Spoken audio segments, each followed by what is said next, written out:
What's up? This is Technically Correct with Tyler Bischoff, and on today's show, Dan Mullen is the best recruiter in the Mountain West. It might not even be close, but will he still be in the Mountain West this time next year?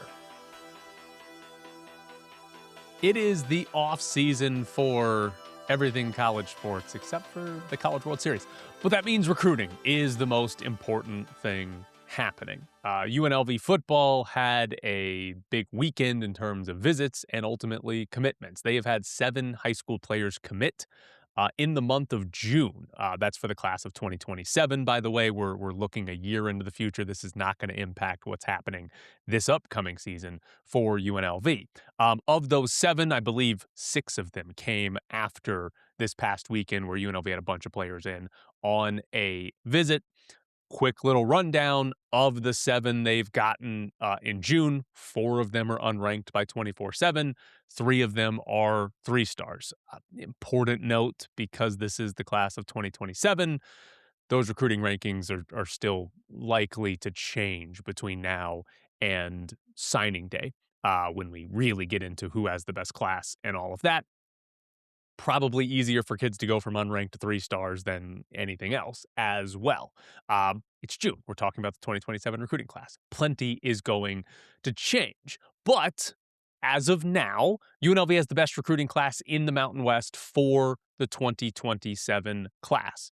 They have 13 total commits helping out there because that's the second most in the class. North Dakota State has 19. And by the way, San Jose State, according to 24/7, has 1 commit and Nevada has 3. So it's like not even possible for those to be anywhere close to UNLV's recruiting rankings. But UNLV has 13. Not only do they have good quantity compared to other schools, they have the best quality as well. They have 7 3 stars. That's the most of any Mountain West school right now. The next highest is 4. North Dakota State has 19 commits. Only 4 of them are 3 stars. So as of now, UNLV has good quantity and the best quality of any team in the Mountain West for their 2027 high school recruiting class. Now, I've already said this a few times about different stories, and I'm probably going to say this a lot when talking about UNLV sports and UNLV football. UNLV should be at the top of this. They should be at the top of most things in the Mountain West, right? Recruiting rankings, transfer rankings, coach pay, football budget, preseason projections, whatever it is, right? Like UNLV should be near or at the very top of everything in the Mountain West, right? The Mountain West is not as good as it used to be. Yes, there are going to be teams that are better than UNLV in football and definitely basketball in the near future, right? Like you're not just going to win the conference every single year, but UNLV should be the dominant program. And so every time we talk about recruiting rankings or transfer portal rankings or anything, we should be talking about them at the top, right? And if they're not at the top or at least close to it, it's probably a bad sign for things. But I think this is the expectation that in the new Mountain West, UNLV should just always be at the top of these recruiting rankings. Now, there are a couple of things about these recruiting rankings that I find kind of interesting. The first one is sort of the big picture in college athletics in 2026. Where does high school recruiting fit? Right? It's more important in football than basketball just because of the amount of players you have to have, right? Basketball teams, you could legitimately never recruit a high school player, and it just does not matter. You can get guys out of the transfer portal to fill your entire roster.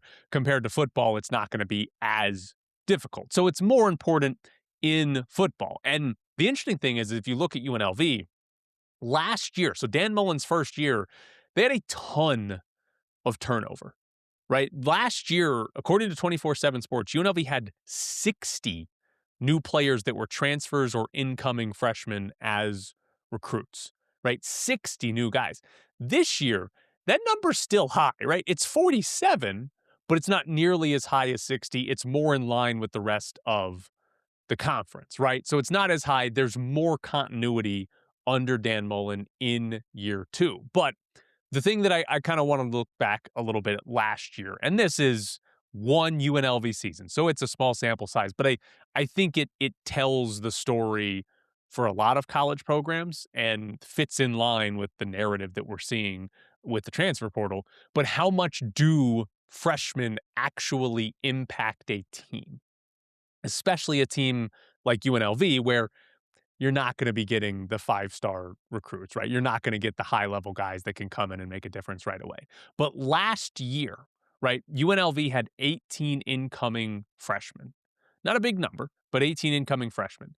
These are the stats they compiled between all of them: 57 total rushing yards, 0 passing yards, 0 receiving yards, 29 punt return yards, 31 kick return yards. There were 2 touchdowns. Caden McGee scored both of them. 114 tackles, a decent amount of tackles. 5 tackles for loss, 3 sacks, broke up 5 passes, forced 1 fumble, blocked 1 kick.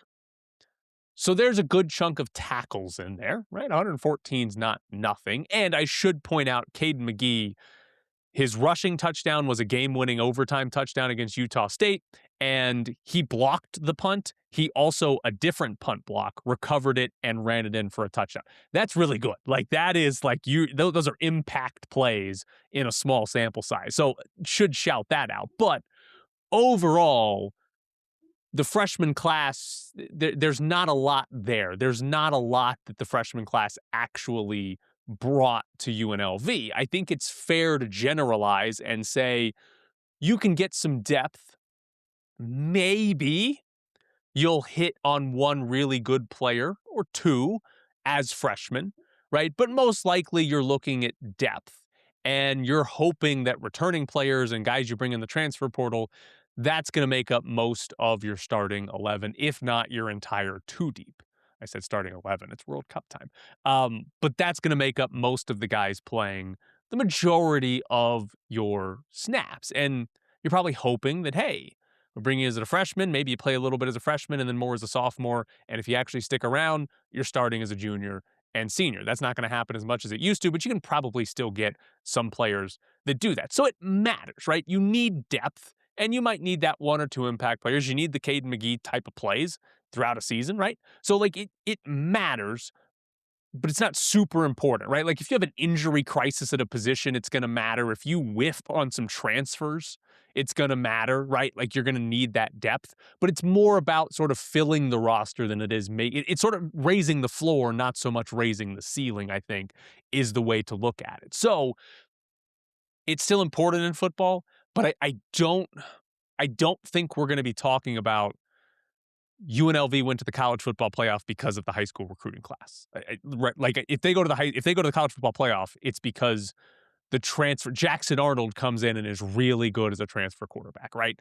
So the depth is important, and if the season goes poorly, it might be because the depth wasn't there. But I don't think it's this team's playoff chances are higher because of what the high school recruiting class looks like. Now, the other point of this that I find interesting, and this is more of me speculating, negative speculation, if you will.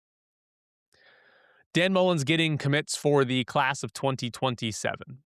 Is Dan Mullen going to be coaching UNLV in 2027? Right? Like, I mean, is he going to be back at UNLV after this next season? Will he be here more than 2 years? That's all Barry Odom was here for. Barry Odom has 2 very good seasons at UNLV, gets the Purdue job. Will Dan Mullen be back for a 3rd year at UNLV? And I think one of the ways to look at this is kind of like, what do you expect from UNLV in 2027, or excuse me, 2026? And what do you think they need to do for Dan Mullen to get another job? Because I don't feel like the bar should be really high. Because if I'm another athletic director and I need to hire a coach and I'm interested in Dan Mullen's got a big resume.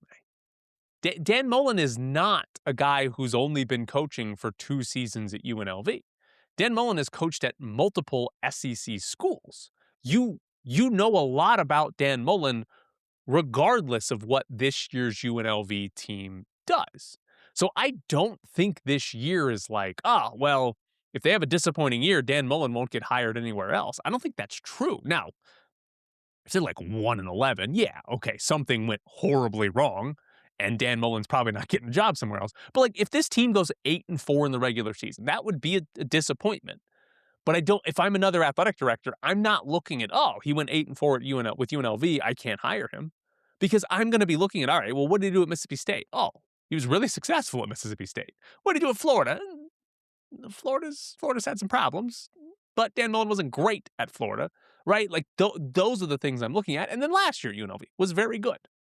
So I don't think you're looking at this year if they go 8-4 and saying, oh no, they're not going. Obviously, if this team is a 10-win team, if this team is in the playoff or even just kind of in contention in the final day of the college football playoff rankings, Dan Mullen's going to be like, oh, yeah, okay, he's done that twice in a row at UNLV where they're really good, and is going to be looking potentially at other jobs. But I just don't think the bar is too high because of what his career is. So I don't know what to expect from Dan Mullen. He is the highest paid group of 5 coach. So it's not a situation where he's coaching and making $750,000 and any power conference job is a no-brainer. I don't think that's the case. All power conference jobs are going to be able to pay him more. But I take like Barry Odom and Purdue, for example. Do you want to do that? Like, yes, you're going to get paid more, but Purdue's awful. Purdue's terrible. Like, you've got to go into the Big Ten, the best conference over the last few years. You've got to go into the Big Ten and do what Curt Cignetti did, right? Like that's what you have to do if you get the Purdue job. So it just, I do think there is a level of power conference job that Dan Mullen shouldn't take. And yes, there's more money. Barry Odom's getting way more money. Even if Barry Odom gets fired after year 2, I don't know what his contract says, but I'm assuming his buyout is good. All these coaches have great buyouts. He's going to make a bunch of money even if he gets fired and doesn't work at Purdue, more than he would have made staying at UNLV. But like, is Dan Mullen just going to take the job that pays him the most money? I don't know that I believe that. Right? He left coaching to go be on TV. I can't say this for certain. I'm pretty sure that pays less than being a power conference coach. But I don't know. It just seems like there's a level of power conference job that you wouldn't take, because do you really want to go take over a program that's won 3 games the year before you got there, has really nothing going for it on its current roster? You've got to overturn the entire roster, and you've got to do it in the highest level conference, the SEC or the Big Ten.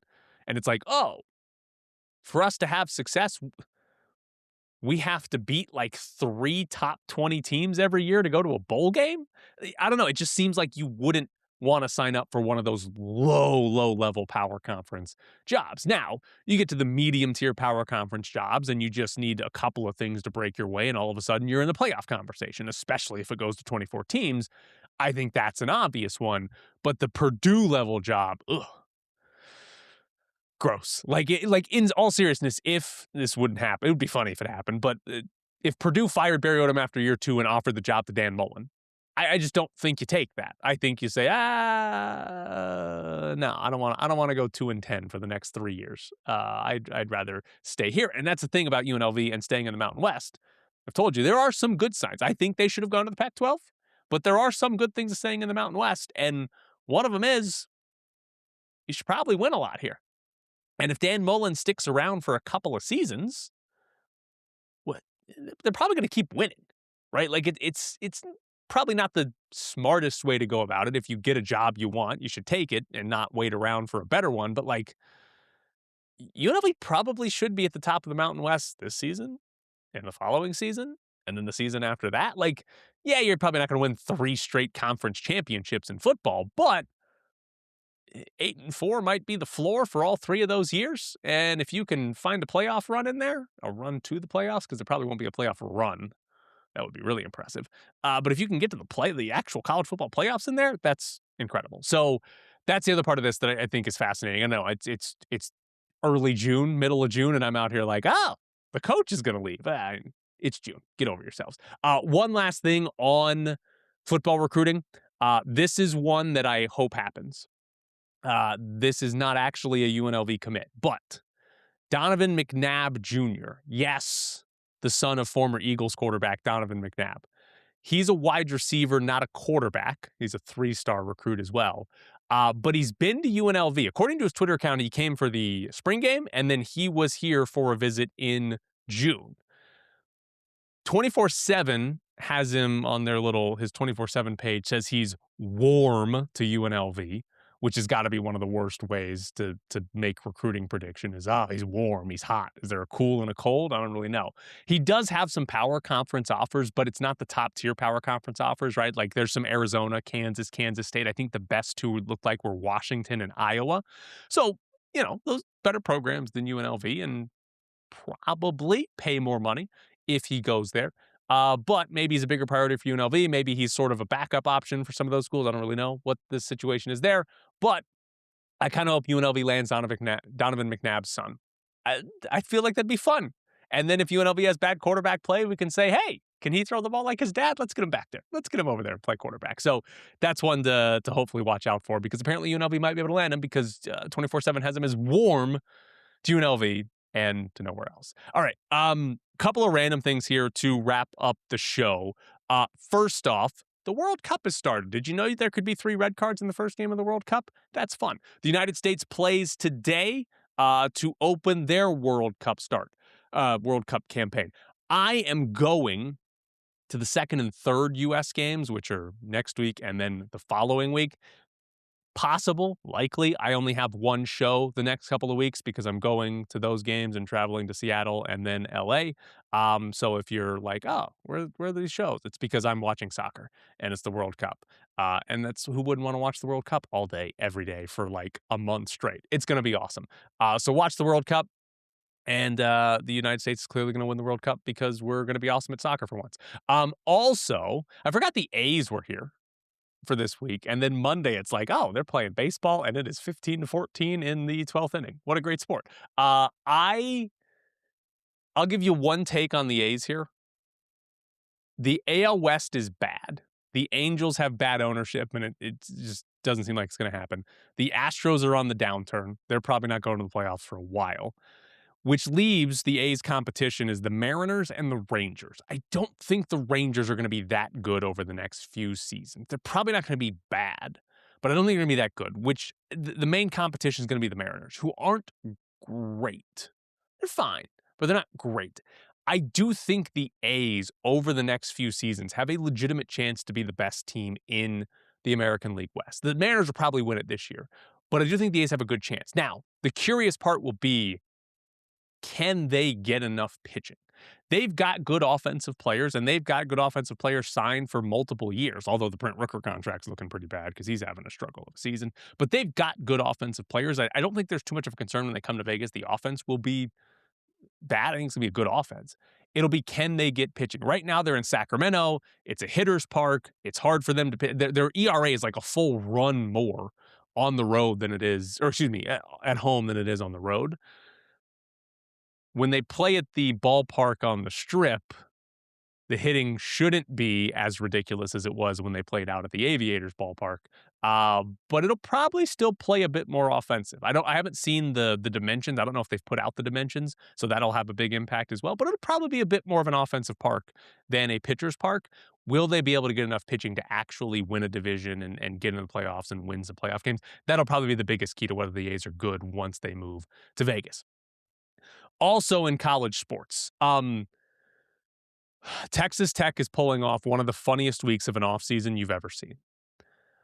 If you haven't paid any attention, Brendan Sorbsby's their quarterback, or is supposed to be their quarterback. He is a transfer coming in from Cincinnati.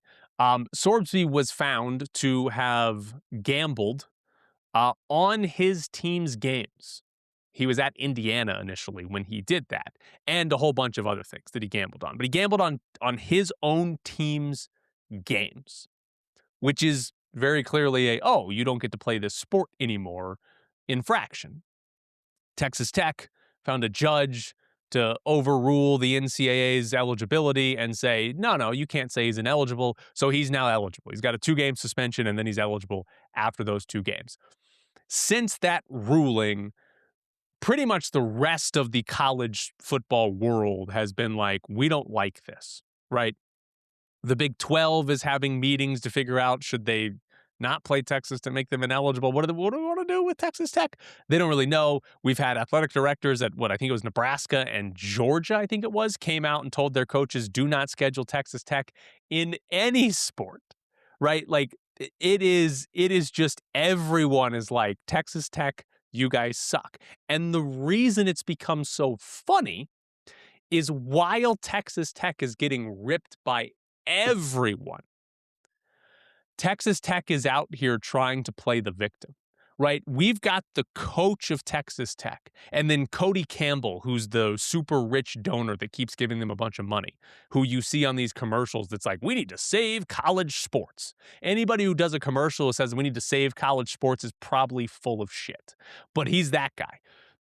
They have come out this week, and they're just like, literally, they have made the argument publicly. He didn't murder somebody. He didn't abuse a woman. So it's okay for him to play. If that's your argument, you already lost the argument. If your argument about anything is to say, well, it's not as bad as like the worst possible thing a human can do, you lost the argument. You don't have a point whatsoever to make other than to say, hey, there are other bad things in the world. If your argument is there are other bad things, then your bad thing is probably bad enough to where you don't get to play football, right? Like that's not an argument in favor. That's just an argument against people who murdered somebody, right? Which we all agree is bad. I say that as a question mark because Texas Tech might not if Brendan Sorbsby has been found to murder somebody instead of just bet on college sports. But that's a real argument that they have made. And then there was a story in The Athletic from Chris Vanini who wrote this. Cody Campbell, again, the rich booster guy, he went on Dan Dakich, his radio show. It's a radio show, might be a podcast, I'm not sure. He went on with Dan Dakich. And he said, I love when the Big Ten or the K-State AD comes out and says, we've all gotten together and we've talked about how we're not going to play Tech. Because guess what? That's collusion. That's an antitrust violation. So have fun with that one, guys. You can't do that. And then Cody Campbell got asked if they'd sue to pursue legal action if schools tried to not play Texas Tech, and he said 100% they can't collude together. How are they so full of themselves? It's unbelievable. And like, what do you mean it's an antitrust violation for the Big 12 to meet about, hey, should we make it illegal for the guy who gambled on his own team to play? I feel like that's just enforcing a rule. If the ADs at other schools say, hey, we don't want to play you, that's not collusion, right? Is the Mountain West guilty of collusion because they got together and said we don't want to add Sacramento State? No, they made a decision. They made a decision as a group. That's not. It's so ridiculous. I love it. I hope Texas Tech plays Sorbsby. I hope they keep coming up with the dumbest arguments you've ever heard in your life. I hope they keep doing it. And God, I hope they go 12-0. And they're the biggest, and everybody hates them. We need villains. I like villains in sports. Like, it's so bad. It's the dumbest arguments anybody could come up with that they're doing to defend Brendan Sorbsby. And it's great how dumb it is. I hope they play him. Honestly, I hope they go 0-2 without him. They play like two terrible teams. I hope they go 0-2 without him and then 10-0 with him. And it's like, this is why we needed him.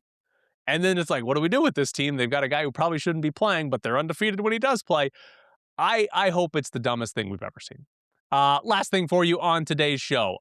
Cobra Joe on YouTube. I'm sorry, Cobra Joe. I didn't give you an update. But Max, if you haven't listened to the show, I don't know how you made it this far without having heard about Max before. Max was a baby bird. We have a tree in our backyard. There's a bird's nest in it. All of a sudden, one day, there's a baby bird trying to fly. He couldn't fly because they have to learn how to fly in our backyard. We spent like 2 weeks, it's been, I don't know, 2 weeks kind of watching him try to learn to fly. At one point, he ended up in our neighbor's yard because he managed to get up on the wall and probably tried to fly and fell down. And then we kind of lost sight of him for a few days. And then we finally saw him in a bush somewhere else, and then he flew off. Came back. We've seen him a couple of times in the tree in our backyard. He's got a sibling as well. There's two of them. They both knew how to fly. Fantastic. Max has flown away, and his parents and his sibling. They have flown off to bigger and better things. We haven't seen them probably in a couple of days now, but we saw them flying around our backyard to different trees and everything. So Cobra Joe, I just want to let you know, Max grew up, nailed the flying, and now he has left home. He has gone to see the rest of the world, the wonderful part of Henderson, Nevada that I live in. So yeah, there's your update on Max. We cultivated a nice home for Max to learn to fly and grow up in, and now he gets to fly around and see whatever it is he wants to see. All right, that is it for Technically Correct. Hopefully the United States wins their first game in the World Cup. I will talk to you again next week.